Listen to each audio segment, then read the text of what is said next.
नमस्कार दोस्तों, स्वागत है आप सभी का हमारे YouTube चैनल आर के योजना पर।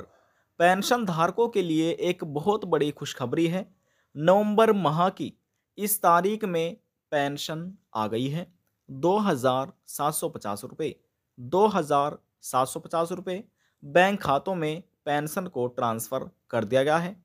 यह लाभ दिव्यांग, विधवा, वृद्धावस्था और कुष्ठावस्था पेंशन धारकों को दिया गया है। यदि आप भी इनमें से किसी एक पेंशन का लाभ प्राप्त कर रहे हैं, आपकी पेंशन बनी हुई है।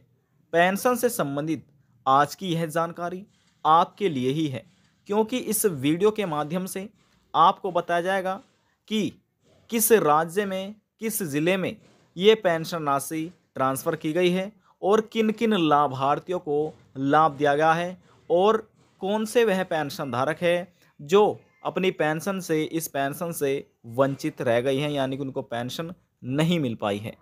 देखिए दोस्तों, पेंशन ना मिलने के बहुत से कारण हो सकते हैं जिसकी वजह से आपके बैंक खाते में पेंशन ना पहुंच रही हो।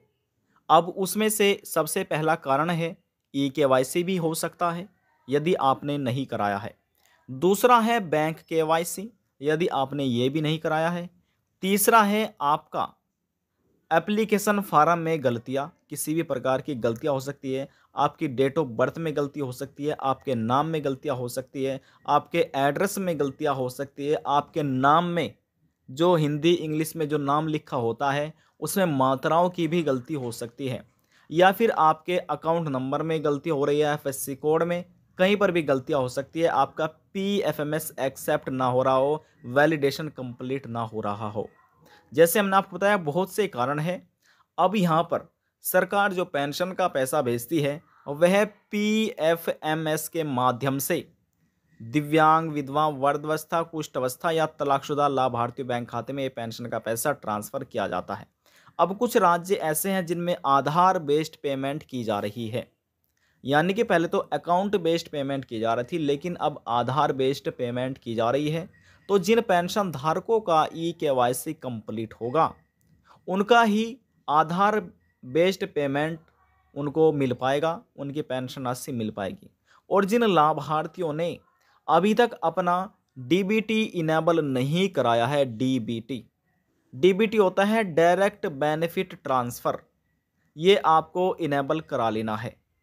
अब जिस बैंक में आपकी पेंशन आती है उस बैंक में आपको जाना है और उनको बोलना है कि हमें अपना डीबीटी एक्टिव कराना है, डीबीटी इनेबल कराना है। ये बोल सकते हैं, फिर आप ये भी बोल सकते हैं कि हमें अपना अकाउंट नंबर एनपीसीआई से लिंक कराना है। ये कार्य आपको कर लेना है ताकि भविष्य में पेंशन से जुड़ी हुई आपको किसी भी कठिनाइयों का सामना ना करना पड़े और जो आपकी पेंशन राशि है वह आसानी से भविष्य में भी आपको मिलती रहे। यदि एक बार किसी लाभार्थी की पेंशन राशि रुक जाती है, रुके हुए 3 महीने हो गए हैं, 6 महीने या 7 महीने हो गए हैं, तो पेंशन शुरू होने में, दोबारा से मिलने में काफ़ी लंबा प्रोसेस हो जाता है और आपकी पेंशन रुकी होती है। अब इसी प्रकार से यदि आप चाहते हैं कि हमारी पेंशन ना रुके, समय समय से हमें पेंशन राशि मिलती रहे, तो आप अपने अकाउंट नंबर को एनपीसीआई से लिंक करा सकते हैं, वह अपने बैंक में जाकर। जिसने नहीं कराया अपना ये कार्य आप पूरा कर लीजिएगा। अब यहाँ पर हम आपको बताते हैं कि 2,750 रुपये जो ये पेंशन राशि है, यह किन लाभार्थियों को दी गई है, किस तारीख में ट्रांसफ़र की गई है और पेंशन पोर्टल पर कब अपडेट की गई है, वह सभी जानकारी हम आपको दे देते हैं। देखिए दोस्तों, हमने पहले ही यहाँ पर जूम किया हुआ है, आप यहाँ पर पढ़ सकते हैं।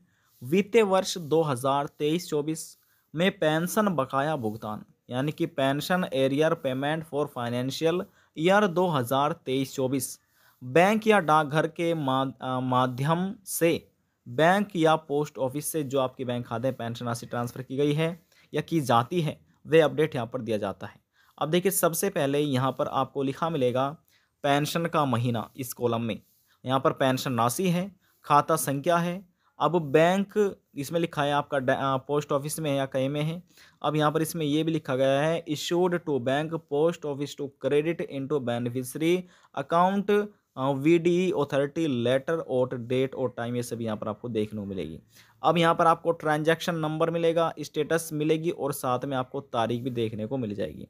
अब यहाँ पर देखिए, जिस भी आप पेंशन का लाभ लेंगे, आपको इस पूरे पर आपकी सबसे पहले पर्सनल डिटेल आएगी। उसके बाद आप किस पेंशन का लाभ ले रहे हैं, किस राज्य के निवासी हैं, किस ज़िले के निवासी हैं, किस कस्बे के, ब्लॉक के, किस गांव के, संपूर्ण जानकारी आपको यहाँ पर आपको देखने को मिल जाएगी। सबसे पहले यहाँ पर आप देखिए, यहाँ पर जो यानी कि पुराना एरियर है आपका, मार्च, अप्रैल, मई, जून, यदि कोई पेंशन आज से रुक रही है तो यहाँ पर अपडेट वह की जाएगी। यदि समय समय से मिल रही है तो आपको यहाँ पर देखने को मिलेगी। अब देखिए, इतना आपने देख लिया है। अब यहाँ से हम इसको स्क्रॉल डाउन कर लेते हैं। सबसे पहले हम आपको पेमेंट ही दिखा देते हैं।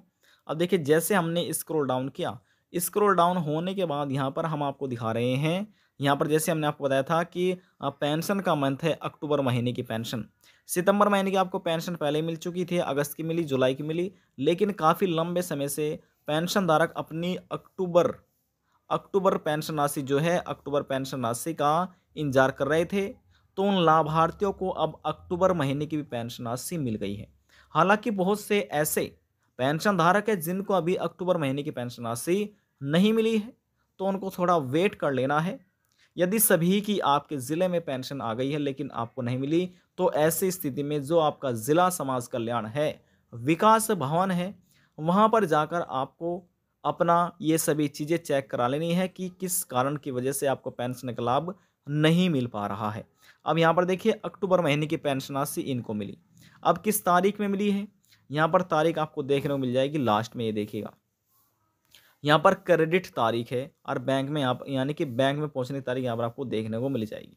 सक्सेस लिखा हुआ है, यानी कि 13 नवंबर 2023 को इन लाभार्थियों के बैंक खाते में 2,750 रुपये अक्टूबर महीने की पेंशन को ट्रांसफ़र कर दिया गया है।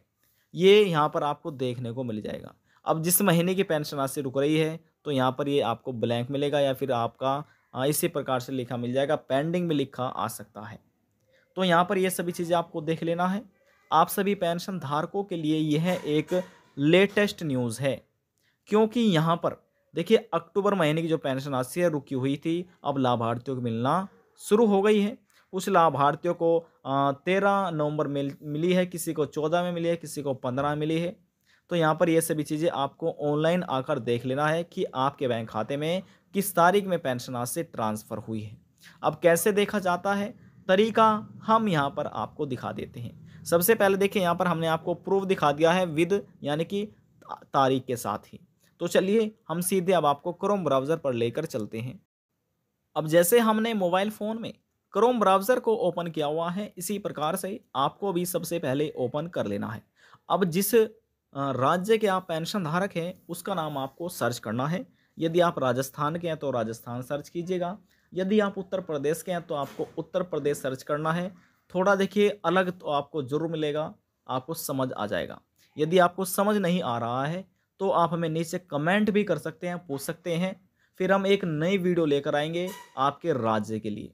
फिर आपको बताया जाएगा कि स्टेप बाय स्टेप आप कैसे अपना पेंशन का स्टेटस ऑनलाइन चेक कर सकते हैं। तो चलिए सबसे पहले हम यहाँ पर लिख लेते हैं हरियाणा पेंशन हमने लिखा और इसको सर्च कर दिया है। सर्च होने के बाद यहाँ पर आपको लिखा मिलेगा लाभार्थी पेंशन विवरण देखें, ट्रैक बेनिफिशियरी पेंशन डिटेल। हम इस पर सीधा क्लिक कर लेते हैं। यह एक पेंशन का सरकारी पोर्टल है। तो यहाँ पर आने के बाद देखिए, आप अपना पेंशन आईडी नंबर यहाँ पर दर्ज कर सकते हैं। यदि आपको याद है, आप अपने अकाउंट नंबर से जिसमें आपकी पेंशन आती है यहाँ पर आपको डाल सकते हैं, इससे आप चेक कर सकते हैं। या फिर आधार नंबर सभी के पास होता है, तो यहाँ पर आपको अपना आधार नंबर से भी आप चेक कर सकते हैं। जिससे आपको देखना चाहे वह नंबर यहाँ पर आपको दर्ज करना है, ठीक है ना। अब जो यहाँ पर सिक्योरिटी के लिए जो सिक्योरिटी कोड है, इस प्रकार से वह आपको यहाँ पर दर्ज करना है। तो सेम एज इट इज दर्ज करके आपको यहाँ पर व्यू डिटेल पर क्लिक करना है। चलिए हम आपको क्लिक करके दिखाते हैं। यहाँ पर हमने अपना पेंशन आईडी नंबर दर्ज कर लिया है, क्योंकि हम पेंशन आईडी से सर्च करना चाहते हैं। आप जिससे सर्च करना चाहें, सबसे पहले यहाँ पर क्लिक करके आपको उसका चुनाव करना है। अब ये जो सिक्योरिटी कोड है ये भी हमने यहाँ पर डाल दिया है। अब यहाँ पर व्यू डिटेल पर हम क्लिक कर लेते हैं। अब जैसे हमने क्लिक किया, देखिए हमारे सामने अगला पेज ओपन हो चुका है। अब इस अगले पेज में यहाँ पर लिखा है लाभार्थी पेंशन विवरण देखें। इसमें यहाँ पर लाभार्थी आईडी है, लाभार्थी का नाम है, महिला है या पुरुष है, जन्मतिथि, पिता या पति का नाम, एनरोलमेंट, पेंशन का नाम यानी कि ओल्ड एज, डिसेबिलिटी, विडो, आप जिस भी पेंशन का लाभ ले रहे हैं यहाँ पर आपको देखने को मिल जाएगा। ठीक है ना। इसी प्रकार से आपका पेंशन का स्टेटस नॉर्मल है कैसा है, ये सब चीज़ें आपके ज़िले का नाम, आपका वार्ड का नाम, आपके ब्लॉक का नाम, आपके गांव का नाम, आपका आधार नंबर, लास्ट की 4 डिजिट, यहाँ पर आपका बैंक खाता डाकघर में है, पोस्ट ऑफिस में है या फिर कैसा है आपको देखने को मिल जाएगा। आपका अकाउंट नंबर किस प्रकार से है खुला हुआ है, आपका जो देखिए लेटेस्ट पीएफएमएस वैलिडेशन किस तारीख में अपडेट हुआ है, स्टेटस यहाँ पर आपको देखने को मिल जाएगा। ये सभी चीज़ आपको देखने को मिल जाएगी। अब यहाँ से हम थोड़ा सा इसको स्क्रॉल डाउन कर लेते हैं। अब जब यहाँ पर हम इसको स्क्रॉल डाउन करेंगे, स्क्रॉल डाउन होने के बाद अब यहाँ पर देखिए लिखा हुआ है ना लास्ट में, view payment for financial year, यानी कि वित्तीय वर्ष में भुगतान देखें। यहाँ पर हम लास्ट में क्लिक कर लेते हैं ईयर पर। जब हमने इस पर क्लिक किया, क्लिक होने के बाद अब इसमें से जो लेटेस्ट ईयर है आपको उसका चुनाव करना है। देखिए 2023-24 ये एक लेटेस्ट ईयर है, हम यहाँ पर क्लिक करके चुनाव कर लेते हैं। अब जैसे हमने क्लिक किया, हमारे सामने इस प्रकार से अगला पेज ओपन हुआ है। अब यहाँ से हम इसको स्क्रॉल डाउन कर लेते हैं। आपको भी इसी प्रकार से स्क्रॉल डाउन कर लेना है। अब देखिए जैसे स्क्रॉल डाउन हमने किया तो पूरी डिटेल यहाँ पर आपको देखने को मिल जाए, जैसे कि पेंशन महीना है, अमाउंट है, खाता संख्या है, पोस्ट ऑफिस किस तारीख में पेंशन आपके बैंक खाते में ट्रांसफ़र हुई है। यहाँ से हमने देखिए जूम करके आपको बताया था। अब यहाँ पर आपको पढ़ लेना है पेंशन ईयर जो हमने आपको पढ़ाया था, ये सभी चीज़ आपको देख लेनी है। अब यहाँ पर देखिए इतना आपको देख लेना है किस महीने की पेंशन राशि रुक रही है, किस महीने की पेंशन राशि आपके बैंक खाते में ट्रांसफ़र की गई है। हरियाणा राज्य के अधीन आने वाले दिव्यांग, विधवा, वृद्धावस्था, कुष्ठ अवस्था या तलाकशुदा जितने भी पेंशन धारक हैं उनको अक्टूबर महीने की पेंशन राशि दी जा रही है। जिनको नहीं मिली, जिनको मिल चुकी है बहुत अच्छी बात है, जिनको नहीं मिली उनको भी दी जा रही है। तो यहाँ पर किस तारीख में पेंशन अपडेट किया गया है वह आपको ऑनलाइन इसी प्रकार से आकर देख लेना है। अब यहाँ पर 2,750 रुपये ये हर महीने लाभार्थी बैंक खाते में पेंशन राशि ट्रांसफ़र की जाती है। आज की जानकारी में बस इतना ही। यदि आपको हमारी दी हुई जानकारी पसंद आई तो वीडियो को जरूर लाइक कर दीजिएगा। आपके एक लाइक से हमें बहुत ज़्यादा मोटिवेट मिलता है। और वीडियो को ज़्यादा से ज़्यादा शेयर करना ना भूलें ताकि जो अन्य व्यक्ति हैं उनको भी ये जानकारी मिल सके और वह भी लाभ उठा सके। अब हम आपसे मिलते हैं नेक्स्ट वीडियो में एक और नई जानकारी के साथ। जब तक के लिए जय हिंद, जय भारत।